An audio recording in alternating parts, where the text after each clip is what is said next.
अध्यक्ष महोदय, मेरा ये आग्रह है अखिलेश जी से। अध्यक्ष महोदय ये कुछ जानते नहीं है। अध्यक्ष महोदय, माननीय सदस्य कुछ जानते नहीं है। ये न पढ़े लिखे हैं न कुछ जानकारी रखते हैं। ये मैं जितने भी बाई इलेक्शन हुए हैं वहां पर वोट चोरी अध्यक्ष नहीं हुई, वोट डकैती हुई है। और मैं फिर कहता हूं, जहां जहां आप लोग जीते हो बाई इलेक्शन में, अभी 27 भी आने वाला है, अगर एक भी लोग वो जो विधानसभा आप जीत करके दिखा देना, मैं on the floor of house कह रहा हूं अध्यक्ष महोदय, अगर निष्पक्ष चुनाव होगा तो एक भी भारतीय जनता पार्टी वहां पर सीट नहीं जीतने वाली है। धांधली कैसे होती है, चुनाव होने से पहले ही वोट कट जाते हैं। हमारे राजीव राय जी बैठे होंगे माननीय सदस्य, वो किताब लाए हैं कि नहीं लाए हैं? चुनाव घोषित नहीं हुआ वहां पर, लेकिन सरकार के लोगों ने मिलकर के वोट पहले ही काट दिया। अध्यक्ष महोदय वहीं से दिखा दो, ये लिस्ट है। अगर एक भी इसमें गलत हो तो बता दीजिए, एक भी गलत हो अध्यक्ष महोदय। चुनाव हुआ नहीं, उससे पहले इलेक्शन कमीशन ने वोट काट दिए। और कितने वोट काटे हैं? 15,000 वोट काटे हैं। हमारे जो गरीब मतदाता हैं वो कभी कभी अध्यक्ष महोदय हमसे पूछते हैं कि आप तो टीवी पे आते हैं और चले जाते हैं, कुछ लोग टीवी पे आते हैं फिर जाते ही नहीं है। ये कारण क्या है? अगर वो संपन्न देश जो टेक्नोलॉजी में हमसे कई गुना आगे हैं, अगर वो स्वीकार नहीं कर रहे ईवीएम, तो आखिरकार हम ईवीएम को क्यों स्वीकार कर रहे हैं? अगर उन देशों में लोकतंत्र है और बैलेट से वोट पड़ रहा है, तो यहां पर भी बैलेट से वोट पड़ना चाहिए। देश की संसद के अंदर आज चुनाव सुधारों को लेकर के बात हो रही है। दरअसल ये चुनाव सुधार को लेकर के बात नहीं, बल्कि एसआईआर पर जिस तरीके से बवाल मचा है, उसके बाद में सरकार को मजबूरी में इस पर चर्चा करवानी पड़ी है। एसआईआर का नाम बदल दिया गया, चुनाव सुधार पर बात हो रही है। अब इसको लेकर के अखिलेश यादव ने गरजते हुए कहा है कि बैलेट पेपर से चुनाव होने चाहिए, ईवीएम से नहीं होने चाहिए। और बाकायदा अखिलेश यादव वो कह रहे हैं कि चाहे जर्मनी हो, जापान हो, ऑस्ट्रेलिया हो, जो टेक्नोलॉजी के मामले में हमसे बहुत ज्यादा आगे हैं, वो देश भी बैलेट पेपर से चुनाव करवाते हैं, तो आपको दिक्कत क्या है? उन्होंने बड़ी बात कही। अखिलेश यादव का करीब 20 मिनट का भाषण है। मुझे लगता है कि आपको जरूर सुनना चाहिए। आमतौर पर आप इधर उधर डिबेट देखते हैं या इधर उधर कोई और दूसरी खबर देखते हैं, संसद में जो हो रहा है, संसद में जो चर्चा हो रही, डिबेट हो रही है, उसको जरूर देखा जाना चाहिए। अखिलेश यादव ने इस अपने भाषण के अंदर उन्होंने रामपुर के इलेक्शन का जिक्र किया है कि कैसे रामपुर का इलेक्शन वो चोरी किया गया। अखिलेश यादव तो यहां तक कह रहे हैं कि ये वोट चोरी नहीं है, ये डकैती है। और उन्होंने रामपुर का उदाहरण बताया कि रामपुर के अंदर किस तरीके से हम लगातार चुनाव आयोग को सबूत देते रहे, लेकिन उसके बावजूद कार्रवाई नहीं हुई। इसके बाद में उन्होंने कहा कि ये बीजेपी के लोग कम्युनल पॉलिटिक्स करते हैं, हमने अयोध्या के अंदर इनको हरा करके दिखा दिया। और इसके साथ साथ उन्होंने मिल्कीपुर चुनाव का जिक्र किया कि मिल्कीपुर चुनाव में, फर्रुखाबाद के चुनाव में लाइट आती रही, जाती रही, ज्ञानेश कुमार को इलेक्शन कमीशन को तमाम सबूत दिए गए, लेकिन कोई कार्रवाई नहीं हुई। अखिलेश ने दरअसल पहले भी कहा था, मैं उनकी पुरानी क्लिप आपको सुनाता हूं, फिर आज जो उन्होंने कहा है वो तो आप बाद में सुनिएगा। अखिलेश ने 2 जुलाई 2024 को, पिछले साल, यानी लोकसभा का चुनाव उत्तर प्रदेश में समाजवादी पार्टी जीती, उसके बाद में उन्होंने संसद में कहा था कि 80 की 80 सीट जीत जाएं, तब भी हम बैलेट पेपर से ही चुनाव करवाने के पक्ष में होंगे, ईवीएम से चुनाव नहीं करवाएंगे। अध्यक्ष महोदय, ईवीएम पे मुझे कल भी भरोसा नहीं था, आज भी नहीं भरोसा। मैं 80 की 80 सीट जीत जाऊं तब भी नहीं भरोसा। और मैंने अपने चुनाव में कहा था अध्यक्ष महोदय कि ईवीएम से जीत करके ईवीएम हटाने का काम करेंगे। न ईवीएम का मुद्दा मरा है, न जाएगा खत्म। जब तक ईवीएम नहीं हटेगी, हम समाजवादी लोग उस बात पर अड़ग रहेंगे। अखिलेश यादव वो चुनौती दे रहे हैं कि बीजेपी एक सीट जीत करके दिखाते। देखिए, बहुत बड़ी बात है, कई बार राजनीति में इस तरह के दावे जो है वो उल्टे भी साबित हो जाते हैं। लेकिन वो वोट चोरी को, डकैती को लेकर के कह रहे हैं कि जैसे पैसे बांटे जा रहे हैं, जिस तरीके से प्रशासन काम करता है, लोगों का वोट ना डाला जाए इसलिए प्रशासन काम करता है। तो अगर ये ना हो तो बीजेपी एक सीट नहीं जीत सकती है। और सोशल मीडिया पर कैसे करोड़ों रुपए देकर के हमारी छवि खराब करवाई जा रही है, अखिलेश यादव इसमें बोल रहे हैं। इलेक्टोरल बॉन्ड को लेकर के कहा कि हमें तो कुछ मिला ही नहीं, और टीवी के ऊपर केवल मोदी जी का चेहरा दिखता है। और अखिलेश यादव ने एक बहुत बड़ी बात कह दी कि एसआईआर नहीं हो रहा है, बल्कि एनआरसी हो रही है। उत्तर प्रदेश के मुख्यमंत्री कह रहे हैं कि हम डिटेंशन सेंटर बना रहे हैं। और अखिलेश यादव ने फिर कहा कि बीएलओ लिस्ट लेकर के आ गए, पूरी लिस्ट लेकर के आ गए कि कितने बीएलओ उत्तर प्रदेश के अंदर मरे हैं, उनको 1 करोड़ रुपए और सरकारी नौकरी दी जाए। बहुत कुछ अखिलेश यादव ने कहा है।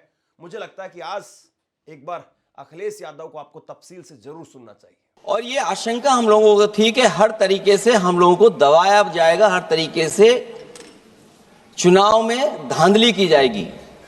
और जिस समय चुनाव शुरू हुआ वो चीजें हम लोगों को देखने को मिली। सभापति महोदय, वोटिंग के दिन, जिस दिन वोट पड़ रहा था, उस दिन हम लोगों ने देखा कि किस तरीके से पुलिस और पूरा प्रशासन इस बात पे लगा हुआ था कि कोई भी वोटर घर से न निकले। रामपुर का बाई इलेक्शन हमने ऐसा देखा जहां पर पूरा पुलिस प्रशासन, भारतीय जनता पार्टी की सरकार ये कोशिश में लगी थी कि मतदाता बाहर न निकले। और पहली बार भारतीय जनता पार्टी वहां से चुनाव लोकसभा का जीती। ये बाई इलेक्शन लोकसभा की बात कर रहा हूं मैं। और एक एक घटना की सूचना हम लोगों ने इलेक्शन कमीशन को दी है। एक एक घटना के पुलिस क्या कर रही है, पुलिस कहां बैरिकेडिंग लगाई है, पुलिस कहां रोक रही है, कौन पुलिस का अधिकारी कहां जा रहा है, डीएम क्या कर रहे हैं, कमिश्नर क्या कर रहे हैं। और उसके बावजूद भी इलेक्शन कमीशन ने एक भी किसी के खिलाफ कार्रवाई नहीं की। अध्यक्ष महोदय, जब हम ये बात समझ गए कि इलेक्शन कमीशन बायस्ड है,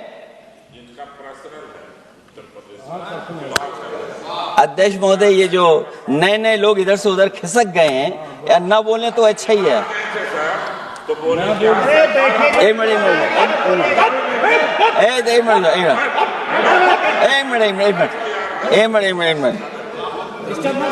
अध्यक्ष महोदय, पर अध्यक्ष महोदय, मेरा ये आग्रह है अखिलेश जी से। अध्यक्ष महोदय ये कुछ जानते नहीं है। अध्यक्ष महोदय, माननीय सदस्य कुछ जानते नहीं है। ये ना पढ़े लिखे हैं, ना कुछ जानकारी रखते हैं। ये मैं ये कह रहा हूं, मैं ये बात इसलिए कह रहा हूं, ये अनपढ़ इसलिए हैं। अध्यक्ष महोदय, मैं ये बात इसलिए कह रहा हूं कि जो जो घटनाएं मैं बता रहा हूं, मैंने एक एक घटना इलेक्शन कमीशन को टैग किया है, एक एक वीडियो इलेक्शन कमीशन को दिया है, एक एक पत्र लिखा है इलेक्शन कमीशन को। अगर एक भी कार्रवाई की हो तो मुझे बता दें, अगर ये जानते हो। और दूसरा, मैं अध्यक्ष महोदय, मैं दूसरा बताना चाहता हूं आपको। अध्यक्ष महोदय, चुनाव जीते जाते हैं, हारे जाते हैं। कभी कोई चुनाव जीतता है, कभी कोई चुनाव जीतता है। एक समय था जब हम लोग कांग्रेस पार्टी से लड़ते थे, और एक समय आ गया कि जब हम आपसे लड़ रहे हैं। चुनाव कभी ये जीतते हैं, कभी वो जीतते हैं, कभी मैं जीतता हूं। एक समय था अध्यक्ष महोदय, मैं 5 लोकसभा का सांसद था यहां।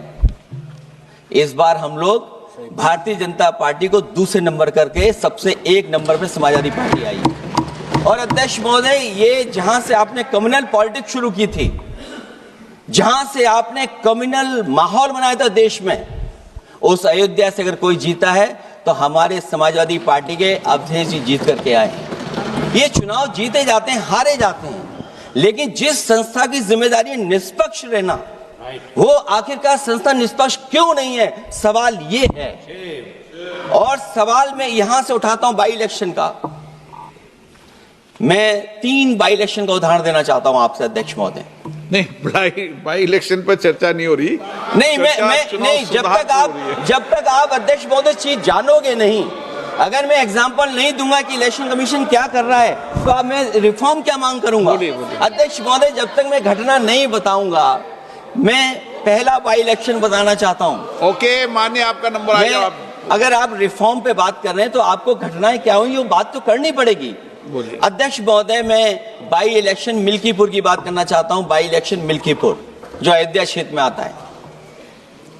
इलेक्शन कमीशन को हम लोगों ने शिकायतें की, यहां धांधली होने जा रही है, चुनाव को हराया जाएगा। वहां की सरकार ने मिलकर के किस अधिकारी को पोस्ट करना है, किसको प्रिसाइडिंग ऑफिसर बनाना है, और हम लोगों ने रंगे हाथ पकड़ा लोगों को। एक व्यक्ति को पकड़ा, वो 6 वोट के डाल के आ रहे थे। एक व्यक्ति को पकड़ा जो दूसरी विधानसभा से थे। एक मंत्री जी भाग गए जो हजारों लोगों को लेकर के उस विधानसभा में आए हुए थे। तो ये बातें मैं इसलिए बता रहा हूं कि अगर हमें रिफॉर्म करना है तो रिफॉर्म तभी संभव है जब हमारा इलेक्शन कमीशन निष्पक्ष होगा। इसलिए अध्यक्ष महोदय, मैं कांग्रेस पार्टी के सुझाव से सहमत हूं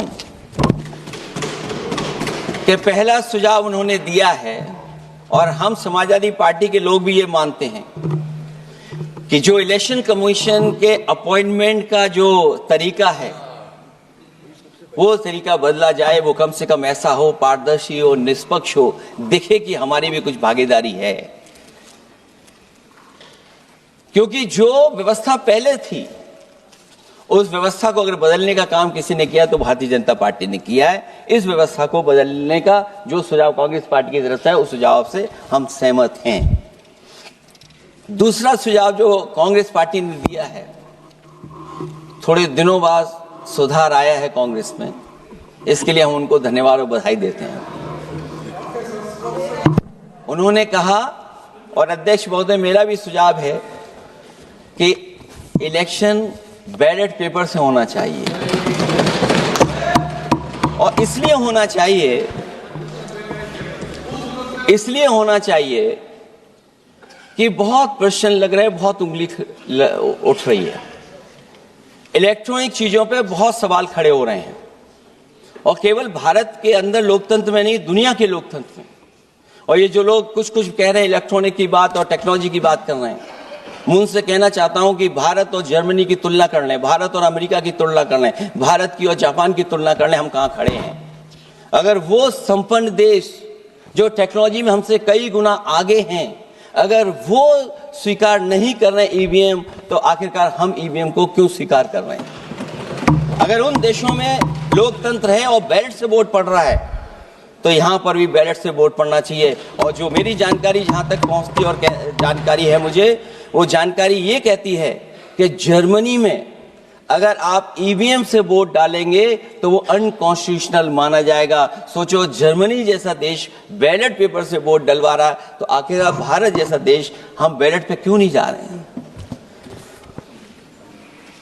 जो रिफॉर्म की बात आई है, सबसे पहला सवाल यही है कि रिफॉर्म का मतलब क्या होता है। जब कोई चीज अपने मूल रूप स्वरूप में होती है तो उसे फॉर्म कहते हैं। जो वो मूल फॉर्म को खो बैठती है तो डिफॉर्म हो जाती है, और फिर उसी मूल फॉर्म में ले जाने का जो प्रयास होता है वो रिफॉर्म कहलाया जाता है। अध्यक्ष महोदय, सवाल ये भी है कि रिफॉर्म की जरूरत क्यों पड़ी, हमारी चुनावी प्रक्रिया खराब क्यों हुई, उसे खराब किसने किया। किसी भी चीज के खराब होने के दो कारण होते हैं। एक ये कि उसे बाहरी लोगों ने खराब किया, और एक ये कि उसके अंदर से ही किसी ने खराब किया या किसी ने अपने स्वार्थ के लिए करवाया। तो अध्यक्ष महोदय, आज ये अजीब हालत है कि बाहर से ज्यादा चुनावी प्रक्रिया अंदर से खराब हुई है। और ये उदाहरण इसलिए मैं देना चाहता था बाई इलेक्शंस के और लोकसभा के इलेक्शन का, क्योंकि जिस तरह की शिकायतें की गई थी अध्यक्ष महोदय, एक भी शिकायत पे कार्रवाई नहीं हुई। एक और मैं उदाहरण देना चाहता हूं, फर्रुखाबाद का चुनाव लोकसभा का, हालांकि और लोकसभा के चुनाव को मैं नहीं कहूंगा, लेकिन फर्रुखाबाद का लोकसभा का चुनाव जो पिछली बार 2024 में बड़े करीब से मैंने देखा। वहां के जिलाधिकारी, वहां का पुलिस का प्रशासन पूरे दिन लाठी चलाता रहा, और कभी लाइट जाती थी, कभी लाइट आती थी। जब हम लोगों ने जानकारी करने की कोशिश की कि आखिरकार क्यों हो रहा है, तो पता लगा कि उन्हें रिजल्ट बदलना है।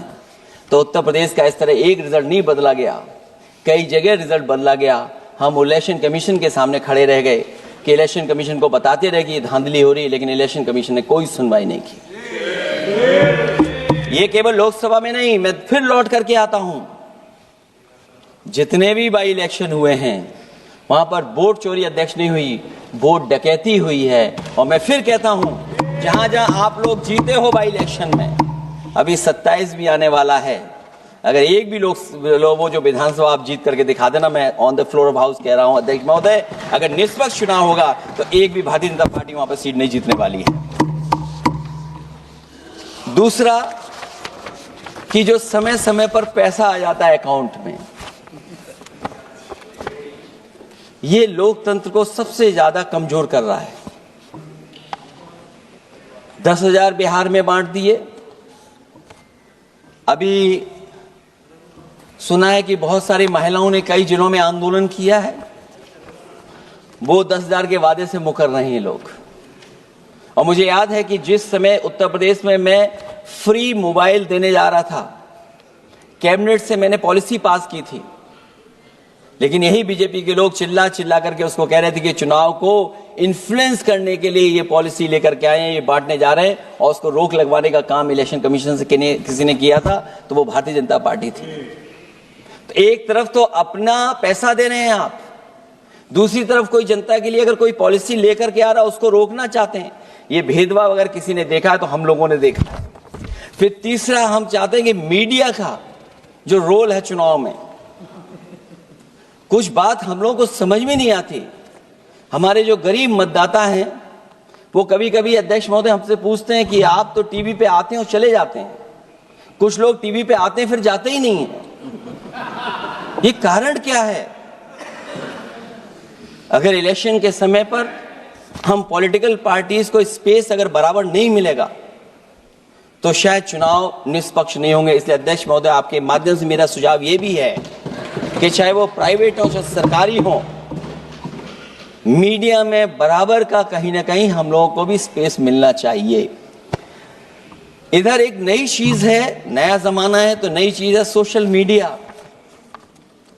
पहली बार देखने को मिल रहा है कि जहां पर इमेज बनाने के लिए पैसा नहीं खर्च किया जा रहा अध्यक्ष महोदय, दूसरे की इमेज कैसे खराब की जाए उसके लिए पैसा खर्च किया जाता है। जो नकारात्मक जितना कैंपेन है, मैं अध्यक्ष महोदय दावे के साथ कह सकता हूं, हमारे पास कोई एजेंसी नहीं है, कोई सोशल मीडिया टीम नहीं है जो हम नेगेटिव कैंपेन रन कराते हो।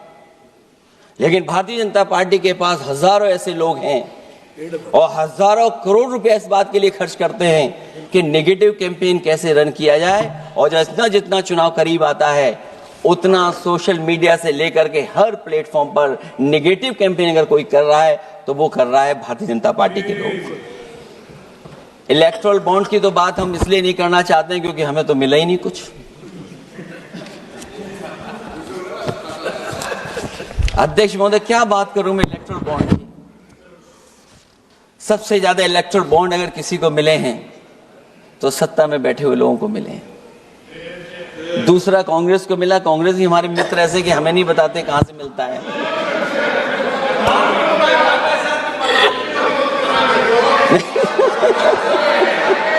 अध्यक्ष महोदय, सबसे ज्यादा चुनावी खर्चा इनके पास, दूसरा खर्चा इनके पास। हम लोगों का भी तो कोई ख्याल रखे अध्यक्ष महोदय,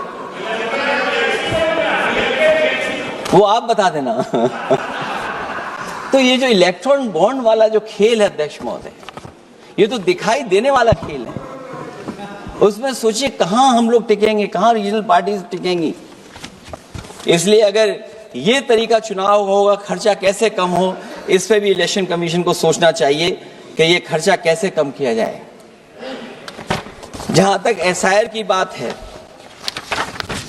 जो एसआईआर यूपी में चल रही है, अभी तक 10 लोगों की जान जा चुकी है।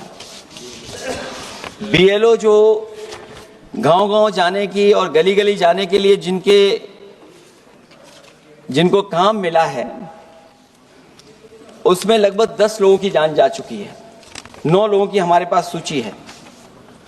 मुरादाबाद में बीएलओ सर्वेश सिंह ने फांसी लगा ली, उन पर काम का बोझ था। 29 नवंबर में बिजनौर में बीएलओ शोभा रानी को हार्ट अटैक हो गया। 29 नवंबर देवरिया लेखपाल आशीष कुमार ड्यूटी के दौरान तबियत बिगड़ी और फिर उनके बाद मृत्यु हो गई। फतेहपुर में लेखपाल सुधीर कुमार ने शादी के एक दिन पहले फांसी लगा ली। और इस परिवार से तो मैं खुद मिला था जाकर के। अध्यक्ष महोदय, जब परिवार के लोगों से बातचीत हुई तो उन्हें ये बताया उन्होंने कि इतना काम का बोझ था उनके ऊपर, अधिकारी इतना दबाव बना रहे थे कि वो क्या करते। और जो इलेक्शन कमीशन ने अध्यक्ष महोदय कहा कि हम ट्रेनिंग देंगे बीएलओ को, मैं ये दावा कर सकता हूं कि उत्तर प्रदेश के बहुत कम बीएलओ को ट्रेनिंग मिली होगी। और यहां मैं कह सकता हूं कि एक भी बीएलओ को ट्रेनिंग नहीं दी गई जो देनी चाहिए थी। और जो बीएलओ लगाए गए हैं उनका पूरा परिवार लगा हुआ है कि कैसे भी अपने बीएलओ जो परिवार के सदस्य हैं उनकी मदद पहुंचाएं। महिला है वो फॉर्म नहीं भर सकती, कई बार उसके परिवार के सदस्य लगे हुए हैं कि कैसे फॉर्म भरवाएं हम उनका। तो 9 लोगों की जान गई है। हमने अपनी पार्टी की तरफ से तो 2 लाख रुपए की मदद की है। हमारी मांग होगी कि चुनाव आयोग और इस लोकतंत्र को मजबूत करने के लिए जो मदद होनी चाहिए 1 करोड़, और उनको सरकारी नौकरी मिलनी चाहिए। धांधली कैसे होती है, चुनाव होने से पहले ही वोट कट जाते हैं। हमारे राजीव राय जी बैठे होंगे माननीय सदस्य, वो किताब लाए हैं कि नहीं लाए हैं? चुनाव घोषित नहीं हुआ वहां पर, लेकिन सरकार के लोगों ने मिलकर के वोट पहले ही काट दिया। अध्यक्ष महोदय वहीं से दिखा दो, ये लिस्ट है। अगर एक भी इसमें गलत हो तो बता दीजिए, एक भी गलत हो अध्यक्ष महोदय। चुनाव हुआ नहीं उससे पहले इलेक्शन कमीशन ने वोट काट दिए। और कितने वोट काटे हैं? 15,000 वोट काटे हैं। और 2027 के 22 के चुनाव में मैंने आरोप लगाया था कि इलेक्शन कमीशन ने जानबूझ करके और सरकार के लोगों ने मिल करके उत्तर प्रदेश में हर विधानसभा में वोट काटे थे और चिन्हित कर करके वोट काटे थे। और ये चिन्हित किया था कि ये समाजवादी पार्टी का वोट कौन है जिसको काटा जाए, और हजारों की संख्या में वोट काटे थे। और जब इलेक्शन कमीशन से हम लोगों ने शिकायत की तो उन्होंने एफिडेविट मांगे थे। मैंने हजारों लोगों के एफिडेविट दिए थे अध्यक्ष महोदय, और ये कहा था कि ये जिंदा थे।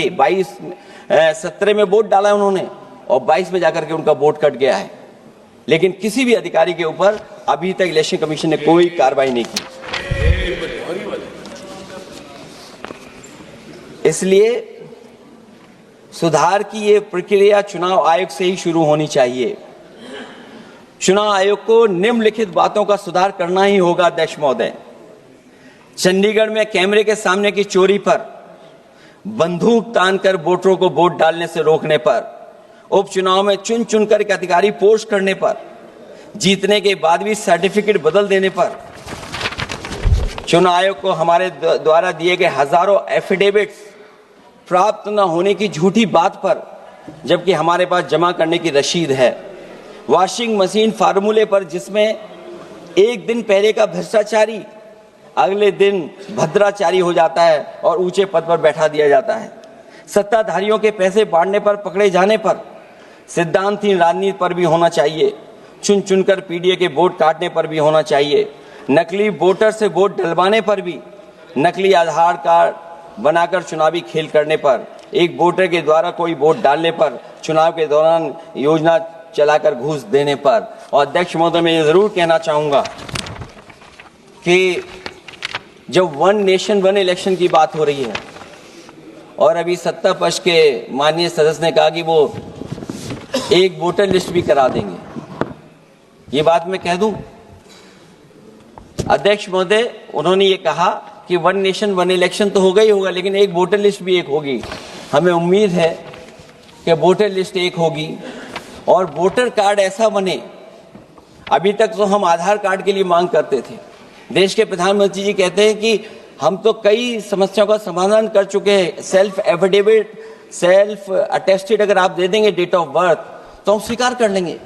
लेकिन अब सुनने में आ रहा है यूपी में आधार ही को स्वीकार मान ही नहीं रहे हैं उसको। आधार जैसा कार्ड जो जिसमें सब कुछ डॉक्यूमेंटेड है, आपके फिंगर्स हैं, आपकी आई है, आपका पूरा डिटेल है, उसके बाद भी आप आधार को नहीं मान रहे, इसका मतलब ये एसआईआर नहीं है, ये अंदर ही अंदर एनआरसी वाला काम कर रहे हैं। क्योंकि हमने उत्तर प्रदेश में सुना है कि वहां के मुख्यमंत्री जी कह रहे हैं कि हम डिटेंशन सेंटर बना रहे हैं। वही एसआईआर में जिसका नाम नहीं उसके लिए डिटेंशन सेंटर की जरूरत है। इसका मतलब अध्यक्ष महोदय, जो काम ये खुल के नहीं कर सकते थे एनआरसी, वो काम ये एसआईआर के बहाने कर रहे हैं। तभी ये कभी कभी कहते हैं घुसपैठियां हैं और डिटेंशन सेंटर बन रहे हैं। दरअसल सबसे बड़े सुधार की जरूरत यह है कि लोकतंत्र में फिर से भरोसा जगाया जाए।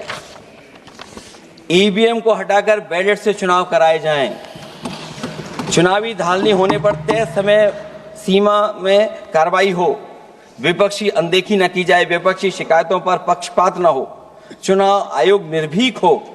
चुनाव आयोग सरकार के इशारे पे काम न करे, चुनाव आयोग निर्भीक हो, चुनाव आयोग एक विचारधारा के लोगों का गुट बनकर न रह जाए, चुनाव आयोग ईमान की लगाम कभी न छोड़े, चुनाव आयोग ये ऐतिहासिक जिम्मेदारी समझे कि उसकी आज की गलती देश के भविष्य की सदियों के लिए बर्बाद कर सकती है। सबसे बड़ा सुधार यही है कि चुनाव आयोग अंतरात्मा की आवाज सुने और सच्चे देश प्रेम को दिखाते हुए खुदगर्जी की सियासत करने वालों के हाथ की कठपुतली न बने। हमें उम्मीद है कि कुछ लोगों की वजह से चुनाव आयोग की जो छवि खराब हुई है वो अब और नहीं होगी। इलेक्शन रिफॉर्म तब तक निरर्थक है जब तक इलेक्शन कमीशन में रिफॉर्म नहीं होगा। इसीलिए जो सुझाव विपक्ष की तरफ से आ रहा है कि इलेक्शन कमीशन का गठन में जो पहले व्यवस्था थी वो पुनः लागू हो, उसी के बाद इलेक्शन कमीशन में सुधार संभव है। जितना इलेक्शन कमीशन मजबूत होगा उतना ही हमारा लोकतंत्र मजबूत होगा। जितना हम संविधान से खिलवाड़ करेंगे उतना ही हम समझेंगे कि आप लोकतंत्र से खिलवाड़ कर रहे हैं। इन्हीं शब्दों के साथ अध्यक्ष महोदय मैं आपका विशेष धन्यवाद देता हूं और मैं उम्मीद करता हूं कि इलेक्शन कमीशन भविष्य में फेयर काम करेगा।